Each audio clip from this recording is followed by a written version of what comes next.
The number one issue with Amazon sellers is that they aren't brand owners. They see themselves as Amazon sellers, and they just see themselves as selling on a platform.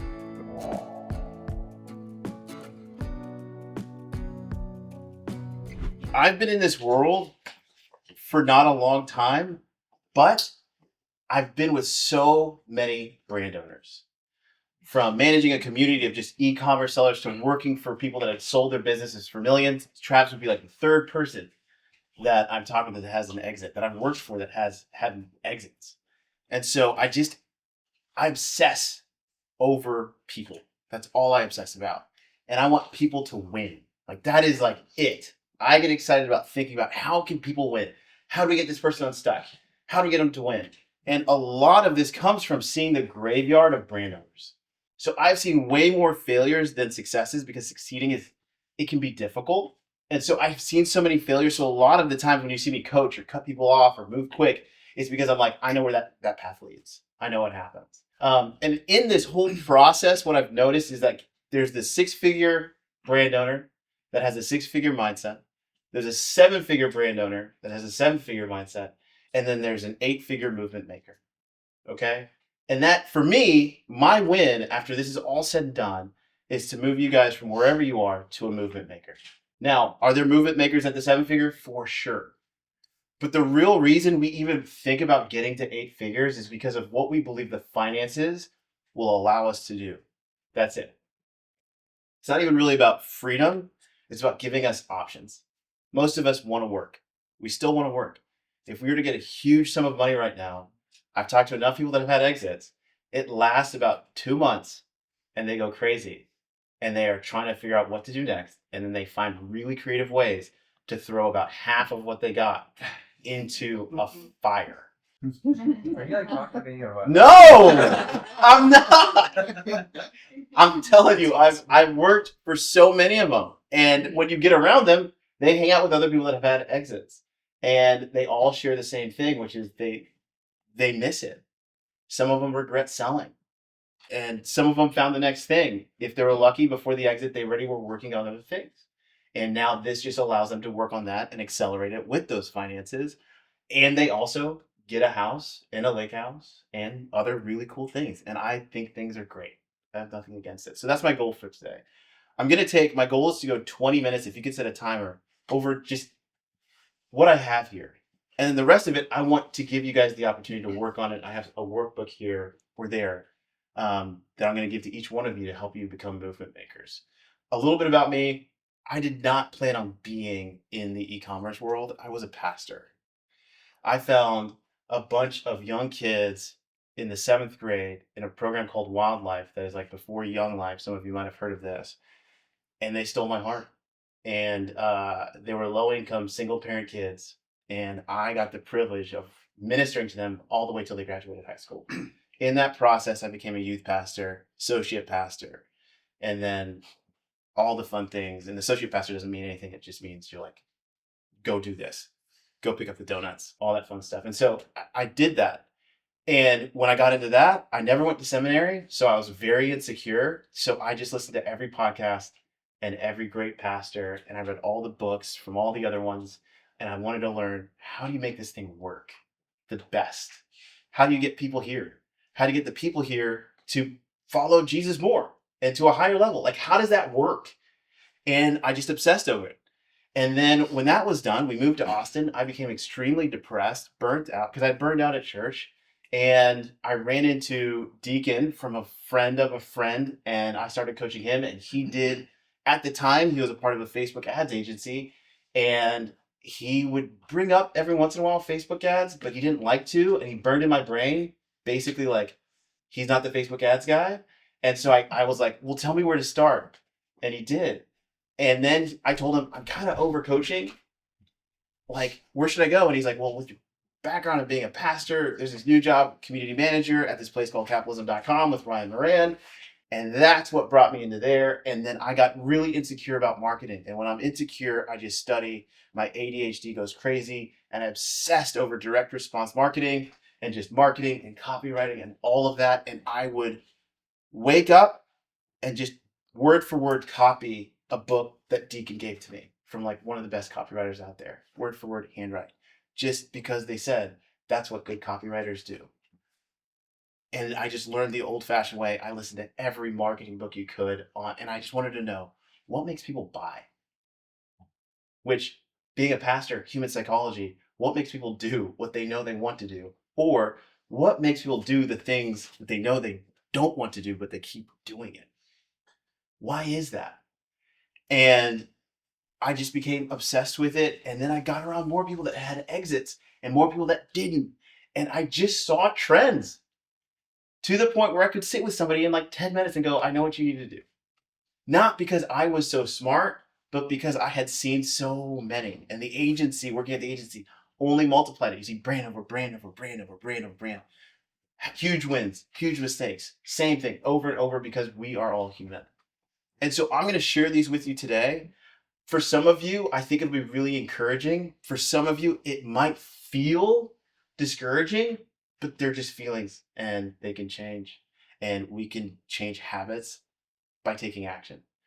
And at the end of this, if you forget anything that I share, just know that action can heal a multitude of sins. It really can. I have seen it work over and over and over and over again.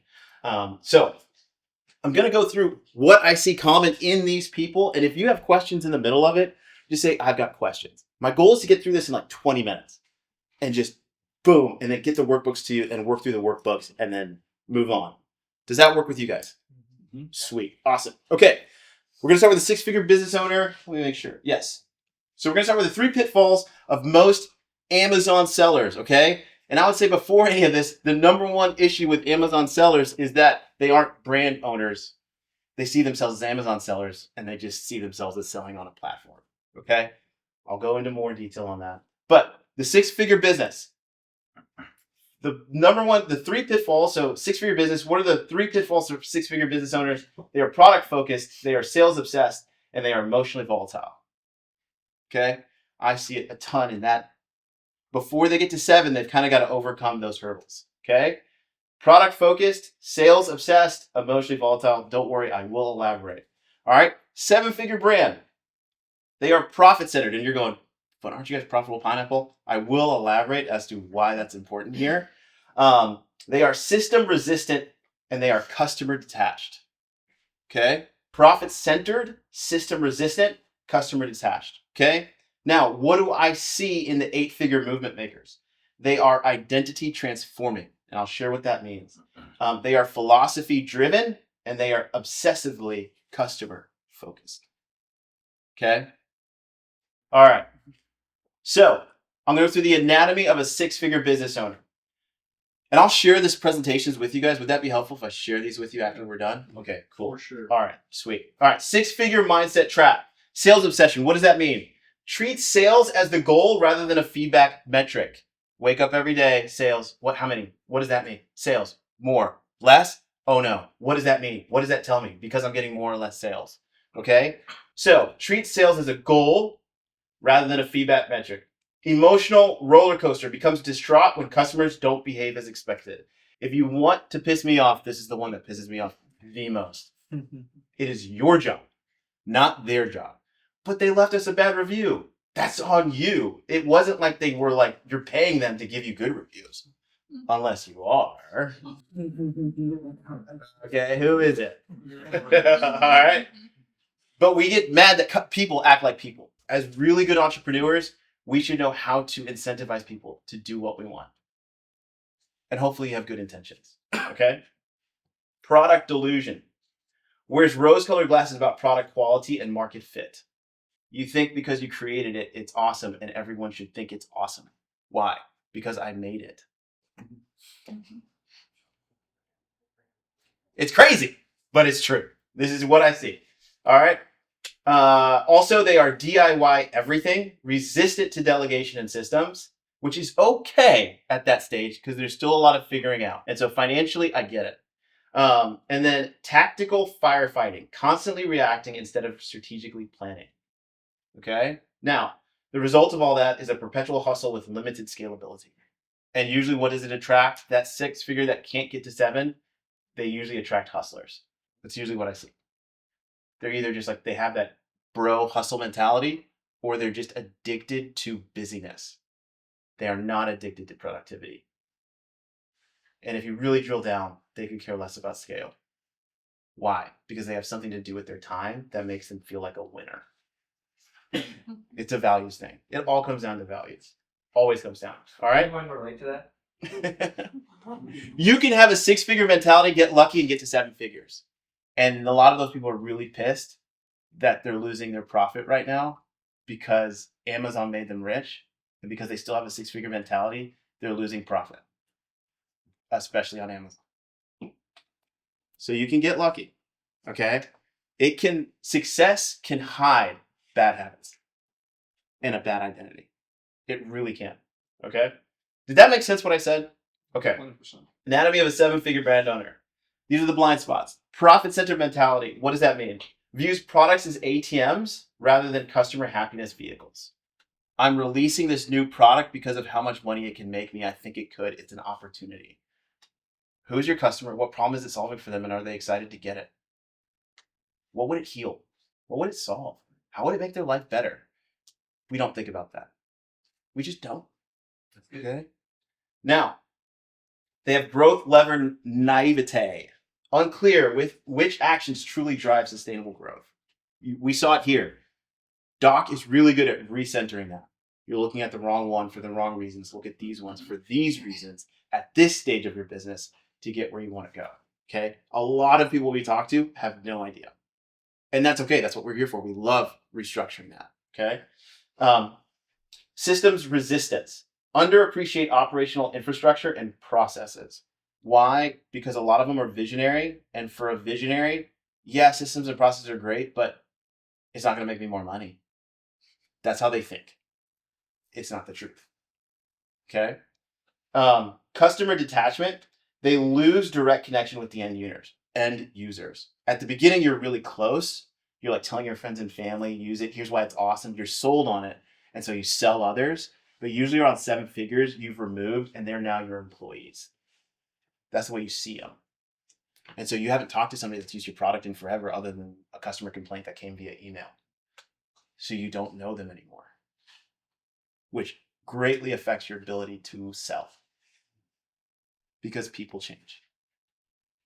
And so if they change, then their desires and linking your products into your desires needs to have a little bit of a change. Okay?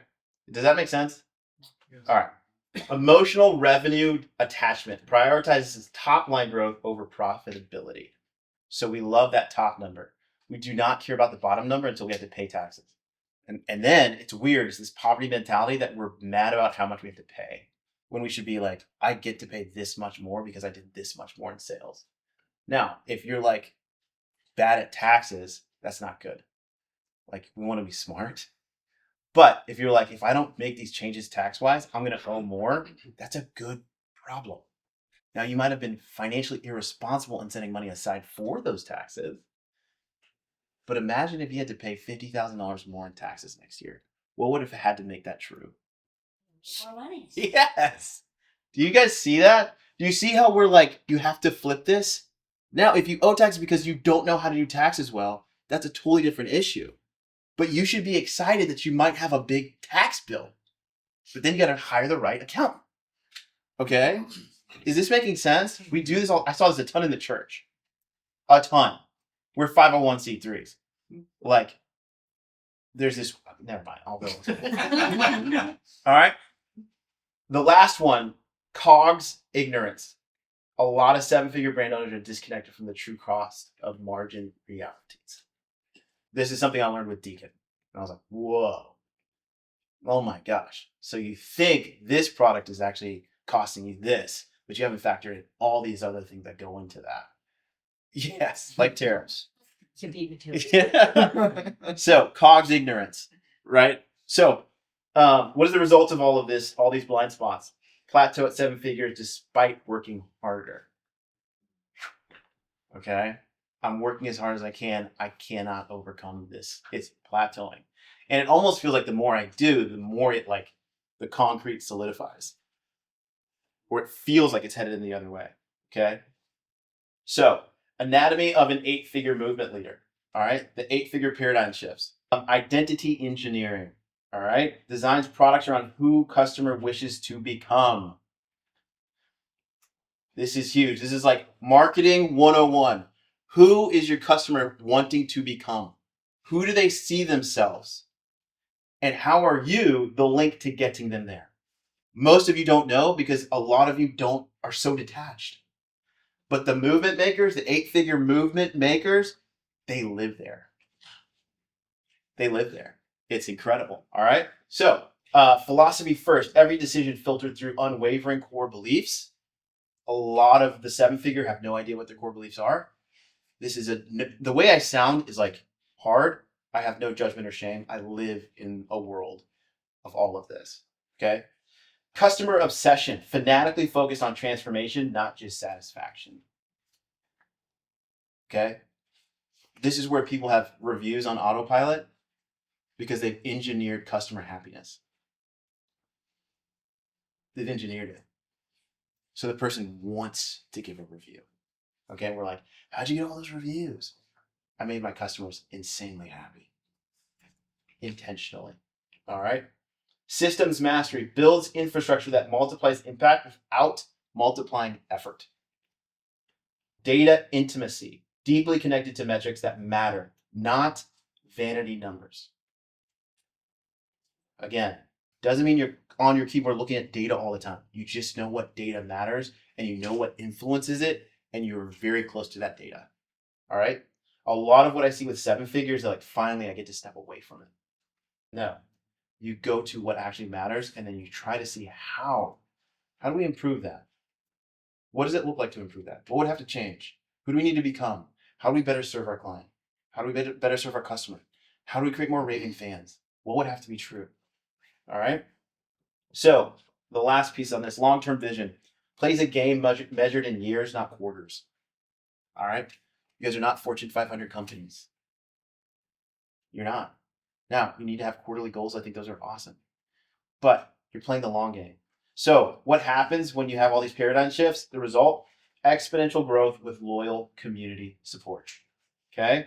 So there's 3 pillars of a movement. I'm going to go through these. I made these up. I really believe them. This came from me studying people outside of business, in business. I read biographies of business people. That is like my thing. Right now, I'm reading like the founders of jiu-jitsu, and I'm seeing it over and over and over. I highly recommend you guys read Shoe Dog. That's on Phil Knight. It is incredible. I highly recommend the Steve Jobs biography and the Jeff Bezos one. And then Elon. I really recommend you guys read those books. Audible's great. They're incredible. And Sam Walton's. Sam Walton's is a game changer because he wrote it. And then they finished it because I think he died. But it is incredible. Howard Schultz is another one that's awesome. Starbucks. It is really good. Really, really good. So I obsess about this stuff. I'm not telling you that you get to obsess about these people, but I'm just saying I've just been able to see it over and over. Okay. So 3 pillars of a movement: impossible identity promise, psychotic philosophy, charismatic OCD leadership. Let me go through impossible identity promise. You don't sell products, you sell transformation. If you remember nothing else, remember that. Okay? You don't sell products, you sell transformation. That's what you sell. Transformation. Okay? Customers don't just buy what you make, they become who you envision. All right? This is why Nike is incredible. Yes. 5 minutes, thank you. All right? Nike's incredible. They've changed a little bit recently, but I think they're going to come back. But man, that's why they found their influencers, right? We want to be Tiger Woods. We want to be Michael Jordan. We want to be these people. They're like, they put those people on a plateau, slap some shoes on them, and they're like, you can become this. From a waffle shoe sold out of a car, out of the trunk of a car at a track meet. That's how it started, guys. You're further ahead than Phil Knight. Think about that. He made a waffle shoe with the Oregon track coach and was selling a shoe that was so radically different than everybody else, and he would sell it out of his trunk at track meets. What? That's crazy. Didn't he call it a waffle shoe because he made it with a waffle? He made it with a waffle iron. Yes. Guys, I'm telling you, you have to live in these places because the world is telling you that what you're going to be doing is impossible. So you have to live in the world where people made the impossible possible to remind yourself that what you're doing can happen. It's not saying it's going to be easy, but it can happen because people had it harder. There was no internet. There was none of that. It was just grit. Okay. Psychotic philosophy. This is a belief system that challenges industry conventions, transcends cultural norms about your category, and creates passionate evangelists, not just satisfied customers. This is CrossFit, by the way. It's crazy. This was CrossFit. They weren't doing any workouts that hadn't already existed before. They just put them in a new way. And they had a leader at the time who was just like psychotic about the philosophy. And he made people psychotic about the philosophy. Then he said, come out to this barn. We're going to have an event. Then they had an event. And then that event got streamed. And then 10 years later, they're on ESPN. And there's 5 CrossFits in your neighborhood. Incredible. Okay? He had it harder than all of you. All right? Charismatic OCD leadership, obsessively focused on customer results, not just satisfaction, visibly committed to the transformation promise, okay? Leads with conviction that inspires both team and customers. A lot of this comes back to leadership, okay? Most of us run a business, we don't lead a movement. And that's because that's how we see ourselves. All right, I'm gonna keep going. Everybody doing okay? I'm going to go a little bit over the next 5 minutes. Give me another 10. All right. Crafting the impossible identity. All right. How to develop your transformational customer promise. Again, the workbook will have a lot of this, so I'll go quickly. Identify the aspirational identity your customers secretly desire. It's usually not public, but if you're around them enough, you'll hear things over and over and over and over again. Okay. Create the bridge between who they are and who they want to be. Articulate this transformation in all brand messaging. Design product experiences that deliver identity milestones. Celebrate and showcase customers' transformations. Can you do all of this right now? No. That's why we're creating a roadmap. Okay? Key question. What impossible identity do your customers yearn to embody? It's okay to say you don't know. That's like where you can start. It's a great starting point. Don't lie to yourself here. All right? Developing your psychotic philosophy. These are the characteristics of a movement driving philosophy. Challenge fundamental assumptions in your category. Provoke strong reactions, both positive and negative. Creates clear enemies and allies. Feels simultaneously radical and intuitive. Okay? Becomes a filter for all business decisions. In a lot of ways, these are your values, your core values. All right? So, next, embodying OCD leadership. The Obsessive Leader's Playbook. Fanatical tracking of customer transformation metrics. If you're on our email list, that's all our email list is. We go to our strategic brand consultants and say, what happened that was awesome this week with our clients? And then we form those into emails and we send those emails because we are so convicted that our process works that we're willing to tell people to come to a house to meet and talk about it. And then all our emails are testimony after testimony after testimony. We are convicted. We are sold. You won't tell me another PPC system or anything. We just don't even. We don't even associate. We don't even really say, like, we're an Amazon agency, really. We are. But we do so much more. Like, it's crazy. So we're convicted. And so that will piss people off. And then other people will go, yeah, for sure. And those are the people we want to be with. We're okay with pissing people off. Content improvement of transformational process, personal involvement in customer success stories, relentless correction of anything hindering customer results, building systems that scale your obsession. Leadership mindset shift. Did we make the sale? We need to shift from that to, did we change their life? Okay? From, is the customer satisfied? To, has the customer transformed? Some of you are like, I don't even have a system to catch those stories. Create it. It's never too late. Never, never, never too late. Let me also tell you, if you're wanting to scale up, you will enjoy your work way more when you're doing this. And you will see more results. Because you're like, I see it, it's working, momentum. I see it, it's working, momentum. I see it, it's working, momentum. It's awesome. Okay? All right, let me go this one. Common pitfalls in movement building. Why movements fail, or I would just say, why certain good brands. Like, that's kind of like my underlying thing is like, good brands. What is a good brand? It does good. It is intentionally, meaningfully trying to get good products into people's hands. They're not just selling something to say they sold it. Okay? So, why movements fail to reach the 8 figures? Inauthentic philosophy created for marketing. It's not actually a belief. Weak identity promise, not sufficiently aspirational. Inconsistent philosophy application across touch points. All right. So some things align, some things don't, but that's okay. Leader who doesn't embody the transformation. That one I've seen, they have the hardest time because they don't know who their customer is. They don't know what the customer wants. They don't know what the customer is trying to get to or run away from. They're just like, I don't know. It's just there. All right. Prioritizing short-term profit over transformation, and then product quality that undermines the movement's credibility.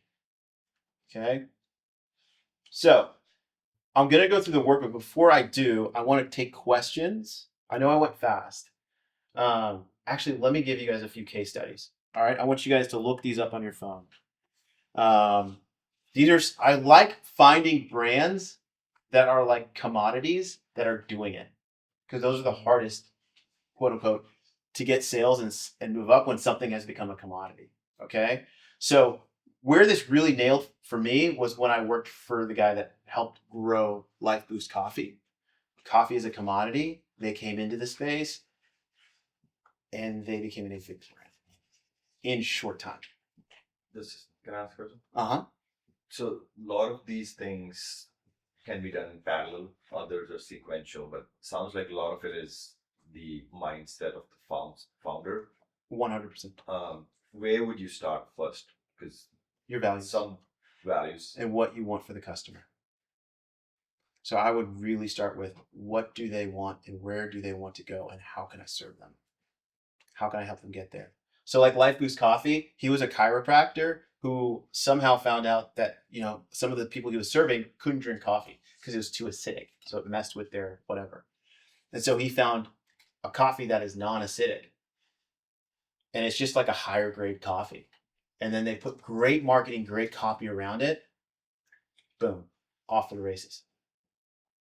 It's coffee, guys. Is there anything that's more of a commodity? I mean, you can go to a grocery store and get like good indie coffee. Hipster indie coffee at a grocery store. It's wild. And they are selling it. Another one. Have you guys heard of UMZU? UMZU supplements. This guy had brain cancer. And his whole story is basically like, hey, I went and started getting blood work instead of other things. I started eating differently. And the tumor did whatever. He's alive and well. But his health is huge for him. And so he has a whole philosophy around it. But he has supplements. They're higher grade, but he believes in it.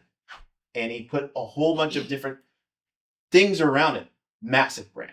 And what's crazy is I'm sharing these with you, and some of you have never heard of them. Isn't that cool? To me, that's heartwarming. I'm like, yeah, you can be in your niche, and you can serve people and still win. All right. And then another one, let's see. Yeah, I have a few that I put in here that I was just like remembering over time that I thought was so cool. All right. Have you guys heard of the brand? You guys can look it up. Is this helpful, by the way? I'm just like, I get fired up about this. All right. Symbiotica. Look up their vitamin C. Symbiotica. Symbiotika. They kind of take the skin health approach. They are not an old brand. They are now selling all kinds of different stuff, but they really are centered around women, skin health. It's fantastic. If you want to study some really cool ads, their Facebook ads, I think they do a really great job. All right. They sell a vitamin C goo. That's like their main thing they market. It might have changed that. Guys, it's vitamin C. I can go to the grocery store and pick up some vitamin C right now. Okay. War stick bats. Anyone here heard of War Stick bats? They sell painted baseball bats that you literally can't really even play with. Now they've expanded. Massive brand. You guys have never heard of it. Isn't that crazy? You'll see their bats and be like, I want one. And then you'll see the price and be like, I don't need one. A guy I know, his brother started it in Dallas years ago, and it was just painted bats. And people loved them for some strange reason. And they might sell, I don't know, do they sell more stuff now? War Stick is IC, not ICK. So it's War Stick, WARSTIC, I believe. Satisfy Running. So I'm going through like all of these different ones to overcome your objections. Satisfy Running. Guys, they sell shirts with holes in them. But who do they go to? The punk runner. That's who they target. Like, no joke. It's like punks, like music, like punk music guys that happen to run. They are crushing it. Look at the price of their t-shirt. What's it called? Satisfy Running. $140 a shirt. For a shirt. They sell out, guys. I'm on their email That's list. a euro, right? They sell out Not $1. I mean, for a t-shirt with holes in it. $500 t-shirt. All I'm doing is overcoming some objections you guys might have to say they went a different route, which they said, we are going to obsess over these people. And they do. And they've got, you can watch YouTube videos. They like sponsor runners that are just like former addicts. It's cool, man. Who do you think they care about? How many shirts they sell? Or people getting to where they want and them being a part of the process of getting them there? Does this make sense? All right, here's another one that should be fun. Where are you? This is like one of my favorites. Go to Studio Neat.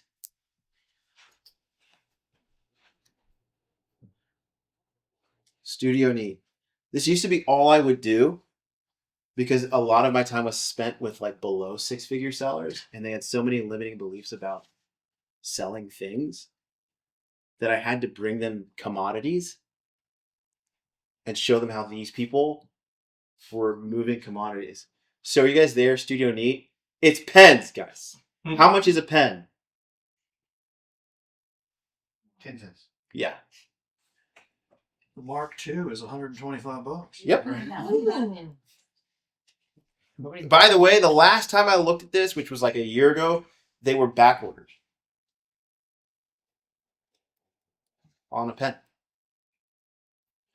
Have a problem with expensive pens. No, I think it's great. But guys, you know who they're talking to? They're talking to like web developer, programmer types who are like obsessive about their area and they want the best thing and they nail it.